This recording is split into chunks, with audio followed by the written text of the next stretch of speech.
여기는 밤에 듣는 시니어 라디오입니다. 오늘 이 밤 조용히 라디오를 켜 두신 여러분과 함께 나눌 이야기는 혈압약을 줄이는 현명한 방법에 대한 이야기입니다. 많은 분들이 혈압약을 드시고 계십니다. 아침마다 물 한 컵과 함께 삼키는 작은 알약 하나가 하루의 시작이 되기도 합니다. 처음에는 잠시 먹으면 되는 줄 알았는데 어느덧 몇 년이 흘러버렸다고 말씀하시는 분들도 계십니다. 이 약 평생 먹어야 합니까? 줄일 수는 없습니까? 약을 끊으면 큰일 나는 것 아닙니까? 이 질문들은 불안에서 나옵니다. 동시에 희망에서도 나옵니다. 먼저 아주 중요한 말씀부터 드리겠습니다. 혈압약은 스스로 끊는 약이 아닙니다. 임의로 중단하는 것은 매우 위험합니다. 오늘 이 방송은 약을 끊자는 이야기가 아닙니다. 약을 줄일 수 있는 몸의 조건을 어떻게 만들어갈 것인가에 대한 이야기입니다. 혈압은 숫자이지만 그 숫자를 만드는 것은 생활입니다. 약은 결과를 조절하지만 원인을 바꾸지는 못합니다. 우리가 바꿀 수 있는 것은 생활이고 습관이고 생각입니다. 혈압을 낮추는 가장 첫 번째 열쇠는 체중입니다. 많은 연구에서 체중이 5kg만 줄어도 혈압이 의미 있게 떨어진다고 보고합니다. 하지만 무리한 다이어트는 오히려 독이 됩니다. 굶는 것이 아니라 줄이는 것입니다. 밥의 양을 서서히 줄이고 늦은 밤 간식을 멈추고 단 음료 대신 물을 선택하는 작은 습관이 쌓이면 몸은 변합니다. 몸이 가벼워지면 혈관도 덜 긴장합니다. 두 번째는 소금입니다. 한국 식단은 생각보다 짭니다. 국물, 김치, 젓갈, 장류. 우리는 무심코 많은 염분을 섭취합니다. 혈관은 짠 음식에 예민하게 반응합니다. 소금을 줄이면 혈압은 내려갑니다. 국물은 절반만 드시고 간은 한 단계 낮추고 가공식품은 줄이는 것. 이 단순한 원칙이 혈압약을 줄이는 첫걸음이 될 수 있습니다. 세 번째는 걷기입니다. 격렬한 운동이 아닙니다. 하루 30분, 숨이 약간 찰 정도의 빠른 걸음. 이것이 혈관을 부드럽게 만듭니다. 혈관이 부드러워지면 혈압은 자연스럽게 내려갑니다. 운동은 약과 다릅니다. 부작용이 거의 없습니다. 오히려 수면이 좋아지고 기분이 안정되고 혈당과 콜레스테롤도 함께 좋아집니다. 네 번째는 수면입니다. 잠이 부족하면 혈압은 올라갑니다. 밤에 자주 깨고 뒤척이고 새벽에 일찍 눈이 떠진다면 몸은 쉬지 못합니다. 깊은 잠은 혈관을 회복시키는 시간입니다. 자기 전 텔레비전과 휴대폰을 줄이고 같은 시간에 잠자리에 드는 것. 작은 수면 습관이 약을 줄이는 기반이 됩니다. 다섯 번째는 스트레스입니다. 화를 오래 품고 있으면 혈압은 내려가지 않습니다. 걱정이 많고 분노가 잦고 억울함이 쌓이면 혈관은 계속 긴장 상태에 머뭅니다. 감정을 참는 것이 아니라 흘려보내는 연습이 필요합니다. 누군가를 용서하기 어려워도 나를 위해 내려놓는 연습이 필요합니다. 마음이 내려앉으면 혈압도 함께 내려갑니다. 여러분, 혈압약을 줄인다는 것은 약을 줄이는 기술이 아니라 삶을 정돈하는 과정입니다. 의사는 약을 조절합니다. 그러나 생활은 여러분이 조절합니다. 병원은 치료를 하지만 하루의 선택은 병원이 대신해주지 않습니다.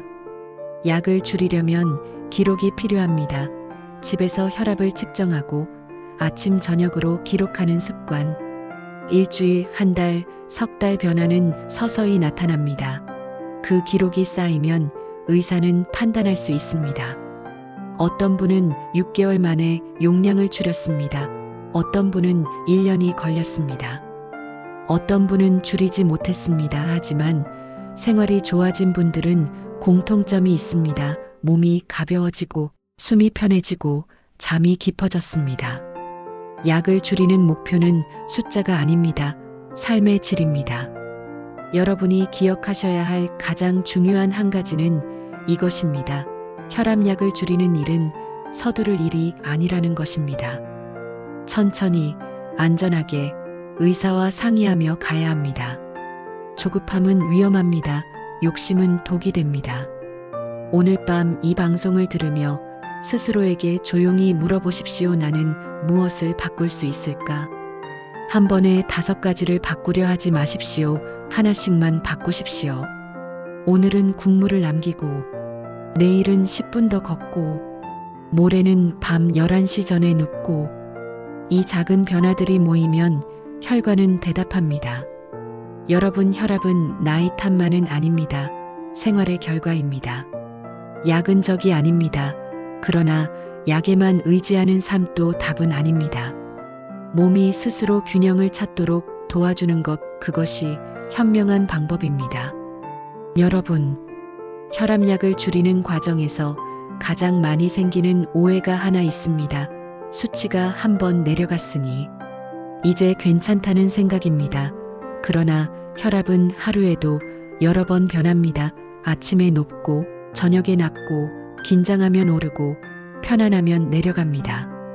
병원에서 한번 낮게 나왔다고 해서 몸이 완전히 달라진 것은 아닙니다. 그래서 의사들은 최소 석 달 이상 안정적인 기록을 봅니다. 하루 이틀이 아니라 꾸준한 패턴을 확인합니다. 혈압약을 줄이는 첫 단계는 용량을 낮추는 것입니다. 갑자기 끊는 것이 아니라 기존 용량의 일부를 줄이고 반응을 관찰합니다. 이때 가장 중요한 것은 집에서의 자가 측정입니다. 아침 기상 후 한 번, 저녁 취침 전 한 번 같은 시간, 같은 자세로 측정하는 것이 좋습니다. 팔을 심장 높이에 두고 말하지 않고 안정된 상태에서 재는 것, 이런 기본이 결과를 정확하게 만듭니다. 어떤 분들은 혈압계를 사놓고도 거의 사용하지 않습니다. 무서워서입니다. 수치가 높게 나오면 불안해지기 때문입니다. 그러나 기록하지 않으면 줄일 근거도 없습니다. 혈압을 줄이는 데는 또 하나의 중요한 요소가 있습니다. 근육입니다. 나이가 들수록 근육이 줄어듭니다. 근육이 줄면 인슐린 저항성이 올라가고 혈관 탄력이 떨어집니다. 그래서 가벼운 근력 운동이 필요합니다. 무거운 아령이 아니라 벽을 짚고 하는 팔굽혀펴기, 의자에서 천천히 일어나 앉기, 이런 간단한 동작이 혈관 건강을 지켜줍니다. 일주일에 3번, 10분씩만 해도 충분합니다. 또 하나 간과하기 쉬운 것이 카페인입니다. 커피를 하루 4잔 이상 마시는 분들 중 일부는 혈압 변동이 심합니다. 완전히 끊으라는 것이 아니라 양을 줄여보는 시도도 필요합니다. 그리고 음주입니다. 소량은 괜찮다고 하지만 매일 마시는 습관은 혈압을 올릴 수 있습니다. 특히 잠들기 전 술은 수면을 방해합니다. 깊은 잠이 깨지면 혈압은 밤에도 내려가지 않습니다. 여러분, 혈압은 밤에 떨어져야 정상입니다. 이를 야간 강화라고 부릅니다. 그런데 스트레스, 수면 부족, 음주가 겹치면 밤에도 혈압이 높게 유지됩니다.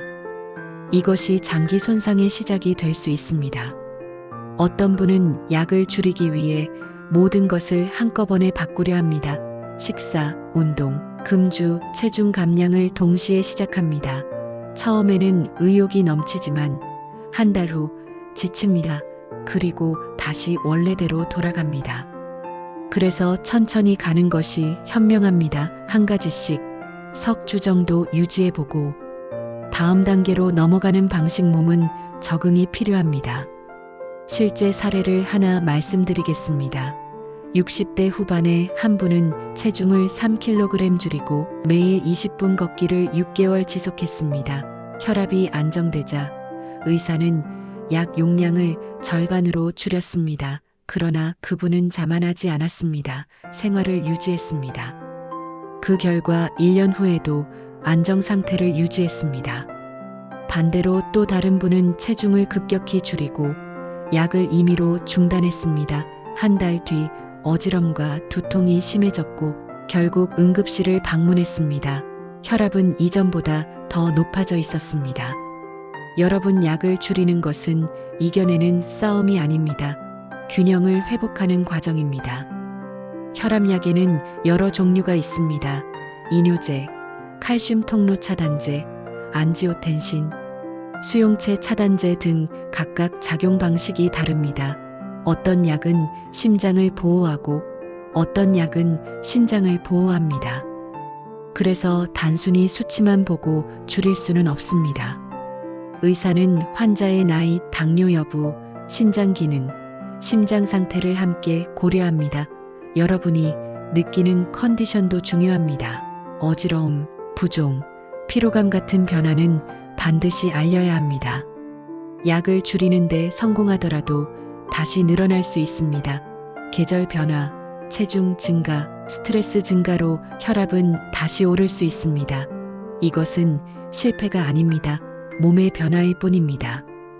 여러분, 중요한 것은 숫자에 대한 집착이 아니라 건강한 방향으로 가고 있는가입니다. 오늘 밤 이 방송을 들으며 약을 당장 줄이고 싶어지는 분도 계실지 모릅니다. 그러나 기억하십시오. 서두르지 않는 것이 가장 빠른 길입니다. 약을 줄이는 현명한 방법은 몸을 가볍게 하고 마음을 낮추고 생활을 단순하게 하고 기록을 남기고 의사와 상의하며 가는 것. 이 5가지입니다. 여러분은 이미 충분히 살아오셨습니다. 이제는 몸을 몰아붙이는 방식이 아니라 돌보는 방식으로 가야 합니다. 혈압은 우리 삶의 태도를 비추는 거울일지도 모릅니다. 지금 이 순간 숨을 한번 천천히 들이마시고 내쉬어 보십시오. 긴장이 풀리면 혈관도 풀립니다. 우리는 약을 줄이기 위해 사는 것이 아닙니다. 건강하게 살기 위해 약을 조절하는 것입니다. 이 밤 여러분의 선택이 내일의 숫자를 바꿀 수 있습니다. 혈압약을 줄이고 싶다는 마음 속에는 단순한 건강의 문제가 아니라 노후에 대한 불안이 숨어 있습니다. 약을 먹는다는 사실 자체가 늙었다는 증거처럼 느껴질 때가 있습니다. 이제 나는 약 없이는 못 사는 몸인가? 점점 더 약이 늘어나는 것 아닐까? 이 두려움이 조용히 마음을 누릅니다. 그러나 약을 먹는다는 것은 약해졌다는 뜻이 아닙니다. 몸을 관리하고 있다는 뜻입니다. 오히려 아무것도 하지 않는 것이 더 위험합니다. 노후에는 자존심보다 안전이 먼저입니다. 혈압약을 줄이는 과정에서 가족의 반대에 부딪히는 경우도 있습니다. 자녀들은 걱정합니다. 괜히 줄였다가 큰일 나는 것 아니냐고 말합니다. 그 말 속에는 사랑이 있습니다. 그러나 때로는 과도한 두려움도 섞여 있습니다. 여러분은 혼자가 아닙니다. 의사와 상의하고 기록을 보여주고 객관적인 근거를 갖고 이야기하면 가족도 안심합니다. 또 하나 중요한 것이 있습니다. 바로 비교입니다. 옆집 누구는 약을 끊었다더라. 친구는 운동만으로 혈압이 정상이라더라. 이런 말에 흔들리기 쉽습니다. 그러나 몸은 모두 다릅니다. 체질도, 병력도, 유전도 다릅니다. 여러분의 몸은 여러분의 속도로 갑니다. 혈압을 안정시키는 데는 계절도 영향을 줍니다. 겨울에는 혈관이 수축해 올라가고 여름에는 비교적 내려갑니다. 그래서 여름에 줄였다가 겨울에 다시 늘리는 경우도 있습니다. 이것은 실패가 아니라 조정입니다. 조정은 지혜입니다. 또 하나 기억해야 할 것은 나이가 들수록 목표 혈압이 달라질 수 있다는 점입니다. 젊을 때와 같은 기준을 적용하지 않습니다. 너무 낮추는 것도 위험할 수 있습니다. 특히 어지럼과 낙상의 위험이 있습니다. 혈압이 지나치게 낮으면 머리로 가는 혈류가 부족해질 수 있습니다. 그래서 무조건 낮은 것이 좋은 것은 아닙니다. 여러분, 균형이 중요합니다. 약을 줄이겠다는 목표보다 더 중요한 목표는 안정된 일상입니다. 아침에 눈을 뜨고 어지럽지 않고 숨이 편안하고 걸음이 가볍고 밤에 깊이 잠드는 것. 이것이 진짜 목표입니다. 혈압약을 줄이는 현명한 방법은 결국 삶을 단정히 정리하는 과정입니다. 식사를 천천히 하고, 걸음을 꾸준히 하고, 마음을 내려놓고, 기록을 남기고, 전문가와 상의하며 가는 것. 이 5가지를 반복하면 몸은 서서히 반응합니다. 그리고 혹시 약을 줄이지 못하더라도 실망하지 마십시오. 약이 유지되더라도 생활이 좋아졌다면 이미 성공입니다. 혈관은 좋아졌고, 심장은 편안해졌고, 수면은 깊어졌을 수 있습니다. 약을 먹는다고 해서 실패한 삶이 아닙니다. 약을 줄이지 못했다고 해서 노력이 헛된 것이 아닙니다. 우리는 완벽을 목표로 하지 않습니다. 안전을 목표로 합니다. 여러분, 이 밤 조용히 자신에게 물어보십시오. 나는 오늘 무엇을 하나 줄일 수 있을까? 소금 1숟가락을 줄이고, 걱정 1가지를 내려놓고, 늦은 밤 화면 보는 시간을 줄이고, 이 작은 줄임이 모이면 약의 줄임으로 이어질 수 있습니다. 그러나 다시 한번 말씀드립니다. 스스로 끊지 마십시오. 반드시 상의하십시오. 몸은 평생 함께 갈 동반자입니다. 서두르지 마십시오. 여러분은 이미 충분히 살아왔고, 이제는 현명하게 관리할 시간입니다. 오늘 이 이야기가 누군가에게는 용기가 되고, 누군가에게는 방향이 되었기를 바랍니다. 건강은 병원에서 완성되지 않습니다. 생활 속에서 다듬어집니다. 그리고 그 생활을 바꾸는 힘은 여러분 안에 있습니다. 지금까지 밤에 듣는 시니어 라디오였습니다. 이 방송을 친구와 공유해 주시면 영상 제작에 많이 도움이 됩니다. 지금까지 시청해 주셔서 감사합니다.